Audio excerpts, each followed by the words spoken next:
नेहा की माताजी हमारे साथ हैं। माताजी, अब जो तौफीक है उसको पुलिस ने रामपुर से गिरफ्तार कर लिया है, क्या मांग करते हैं आप? मांग मेरी यह है कि उसको फांसी लगाई जाए। फांसी नहीं लगा सकते उसको गोली मार दे। बस मैं उसको अपनी आंखों से ऐसा मरा हुआ देखना चाहती हूँ, क्योंकि जिस दौरान मेरी लड़की तड़पी है ऊपर से फेंक मेरी बहुत लड़की तड़प तड़प के मरी। मैं भी उसको उसकी भी मौत चाहती हूँ। मैं उसको अपनी आंखों से मरा हुआ देखना चाहती हूँ, जैसे उसने मेरी लड़की को मारा है। मेरी लड़की मरी, उसकी भी मौत चाहती हूँ मैं। मेरी लड़की को जब भी इंसाफ मिलेगा, जब मरेगा। मतलब कैसे संपर्क में आया था ये तौफीक आपकी बेटी नेहा के? इसने शुरू में मेरी लड़की को बहन बनाया था, राखी बंधवाई थी इससे। फिर इसका आना जाना हो गया था हमारे घर। उसने राखी भी यहीं बंधवाई थी, फिर आने जाने लग गया था 2-3 सालों से। कहाँ मिला था ये पहली बार कि जब उसने बहन बनाने के बाद रखी? सामने बाहर काम करता था गोदाम पे, तब से हमारी लड़की इसको जानती थी। आता था यहाँ पानी पूनी लेने भी। तो जब हम कभी इससे कुछ सामान भी मंगवा लेते थे, जैसे कह देते पड़ोस मोहल्ले में भैया ये ला दे वो ला दे, तो ला देता था। फिर इससे सब भैया भैया करते थे हमारे घर में। तो इसे कह रहा मुझे राखी बंधवानी है, मेरे बहन नहीं है। तो मैंने कहा चल बहन नहीं है कोई बात नहीं बंधवा ले, लेकिन भाई राखी बंधवाने से पहले मैं, अगर तू राखी बंधवा रहा है तो राखी की इज्जत करियो, क्योंकि हमारे समाज में राखी को पवित्र रिश्ता बांधा जाता, जो बहन भाई का अनमोल प्यार होता। इसके अलावा आगे कुछ ऐसा मत सोचियो, जब तू आगे सोचे कि भी मेरी शादी हो जाए ये हो जाए, ऐसा नहीं होगा, क्योंकि तेरा धर्म अलग है। पहले ही आपने इस चीज के लिए मना कर दिया था? मना कर दी थी मैंने चीज के लिए। इसने जब तो ये मान के कह रहा नहीं ऐसा कुछ नहीं होगा, बहन माना तो बहन नहीं मानूंगा। आगे चल के जब इसको हो गए 2-1 साल 2-3 साल हो गए, इसने आगे इससे लड़की से शादी करने का प्रस्ताव रखा। तो मैंने फिर इस चीज के लिए भी ऑब्जेक्शन उठाया, मैंने भी मना करा। मैंने कहा ऐसा है, मैंने कुछ शादी के लिए कह रहा है मेरी लड़की से, मैंने कहा ऐसा नहीं हो सकता। मैंने ये बात तुझे पहले ही समझा दी थी। मैंने कहा उसके बाद भी तू शादी के लिए कह रहा, मैंने कहा ऐसा नहीं हो सकता, मेरे भी घर वाले इतराज करेंगे इस बात के लिए, मेरे भाई कोई नहीं मानेगा। अब मैं खुद ही भी नहीं चाहती हुई मतलब हिंदू की गैर बिरादरी में हो, खास तौर पे तुम्हारी कास्ट में, बिल्कुल भी नहीं। तो कह रहा चलो कोई बात नहीं। फिर इसने लड़की को परेशान करना, जब लड़की ने फोन करने से इससे बात करना मना कर दी, बंद कर दी, फोन करना बंद कर दिया।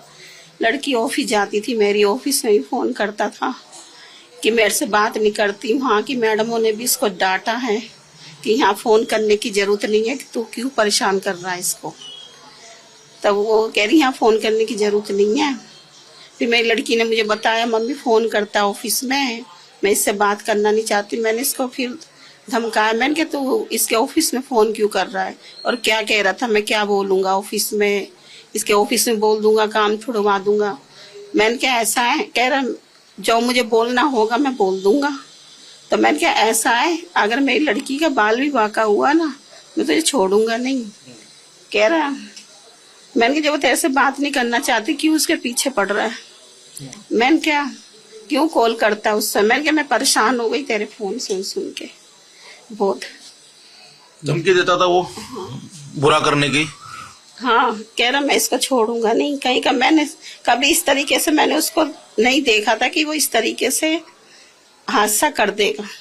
कभी पुलिस शिकायत नहीं करी आपने कभी, किसी के अड़ोस पड़ोस में शिकायत करी इस चीज को लेकर कि ये इस तरीके से बदतमीजी कर रहा है? कभी नहीं करी मैंने शिकायत, लेकिन वो कभी इस तरीके से लगता ही नहीं था। इस तरीके से कभी नहीं लगता था कि ये ऐसे कभी वारदात को अंजाम देगा। कभी नहीं देखा था कि इस बहाने कभी चढ़ेगा ये चुपचाप और मेरी लड़की को ऐसे ऊपर से फेंकेगा। कभी नहीं सोचा था, सपने में भी नहीं सोचा था, क्योंकि वह शकल से ऐसा लगता नहीं था। हैरानी हुई थी कि पहले भाई बनता है फिर शादी के लिए ऑफर करता है थोड़े समय बाद, हैरानी हुई थी आपको इस बात से? हैरानी हुई थी। मैंने क्या ऐसे कैसे कह रहा, मैंने उसको फिर समझा दिया था तो वो इस बात के लिए मान गया था कि चलो ठीक है भाई, नहीं होगी तो नहीं सही, कोई बात नहीं।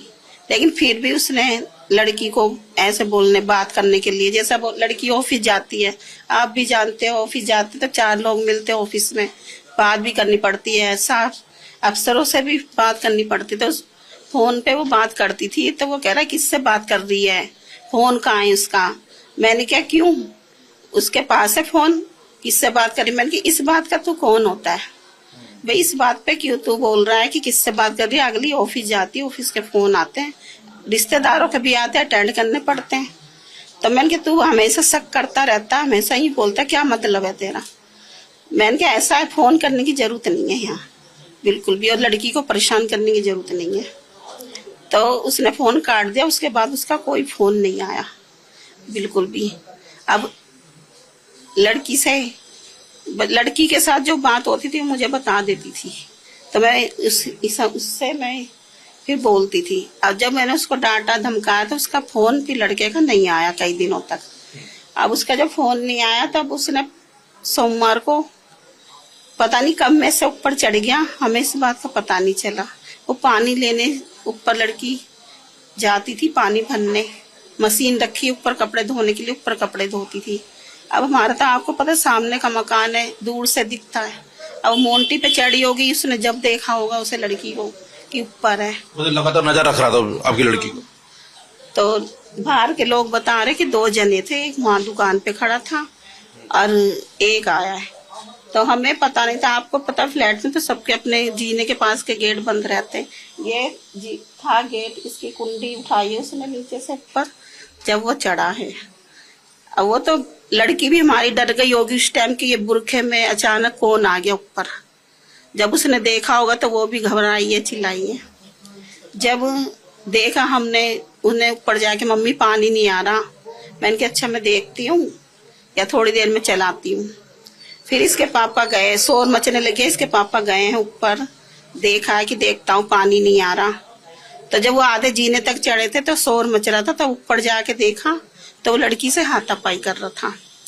तो आपके पति के सामने ही नीचे फेंका है?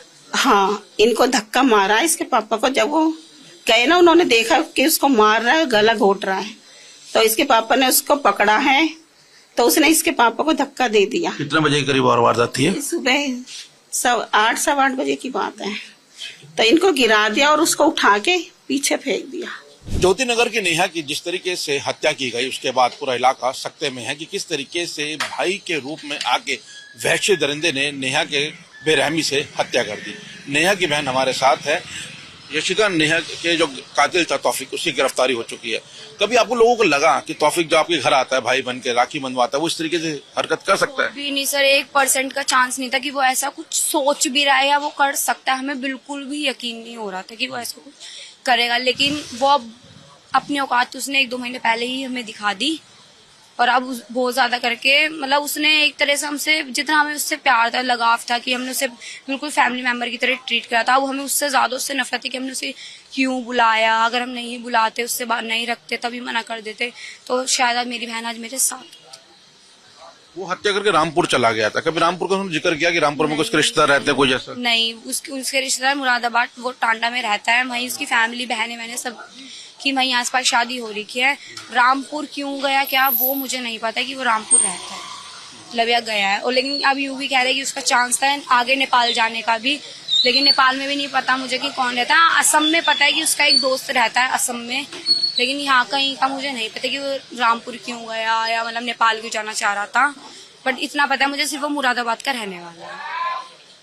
कब आप लोगों को पता लगा कि ये जो तौफीक है उसके मन में कुछ और है? कभी आपके घरों में उसने इस तरह की हरकत की या कुछ इस तरीके से? नहीं, उसने कभी नहीं करी। बस 1-2 महीने पहले उसने मेरी बहन के आगे शादी का प्रस्ताव रखा था, जो कि मेरी बहन ने मना कर दिया कि भाई तेरा धर्म अलग है, मेरा धर्म अलग है, तू कहाँ है, मैं कहाँ हूँ। तो उसने, मतलब मम्मी ने उसे बात समझाई, वो कह रहा हाँ ठीक है। फिर उससे ये हमें उसके दोस्तों से भी सुनने को मिला था जो यहीं काम करते थे कि उसका रिश्ता तय हो चुका है, उसकी शादी है। लेकिन हमें नहीं पता कि वो अचानक से ऐसे आएगा, डायरेक्ट ऊपर चला जाएगा, ना किसी ने देखा ना कुछ, सीधा ऊपर गया, मेरी बहन को ऐसे करके मारी है। बस मेरे कुछ अजीब नहीं लगा जो लड़का आप लोगों से राखी बंधवाता है वो अचानक शादी का ऑफर लेकर आ गया? हमसे राखी मतलब सिर्फ मेरी बहन से बनवाता था, नेहा से। हमने ना तो कभी, क्योंकि हम ऐसे ना तो बांधते ना ही हम उनके मुंह लगते, क्योंकि मुझे या मेरी दीदी को शुरू से ही ये इंसान पसंद नहीं था। लेकिन फिर जब मम्मी सब थे, भाई चलो कोई नहीं आ रहा है ठीक है, हम भी फिर थोड़ा बहुत बोल लेते, लेकिन हमें उससे कभी भी इतना मतलब नहीं था। अब पुलिस ने उसको गिरफ्तार कर लिया, क्या मांग करता है परिवार? या उससे तो जितना मेरी बहन तड़पे उससे ज्यादा वो तड़पे, उसे फांसी मिले, नहीं तो डायरेक्ट एनकाउंटर कर दो, सिंपल। ये नेहा की बहन यशिका हैं, कह रही हैं कि किस तरीके से तौफीक को लेके वो हैरान थे, क्योंकि जिसको वो भाई मानते थे नेहा, उसकी राखी बांधती थी और उसके आगे 1 महीने पहले वो शादी का ऑफर रखता है। परिवार ने उस चीज को मना किया, लेकिन उसने नेहा की बेरहमी से हत्या कर दी। और जिस तरीके से परिवार का कहना है कि उनकी बेटी तड़पी है, उसी तरीके से वो भी तड़पे और उसको फांसी की सजा हो। कैमरा मैन दिलीप कुमार के साथ मोहित हूं, times of India Bharat, Delhi.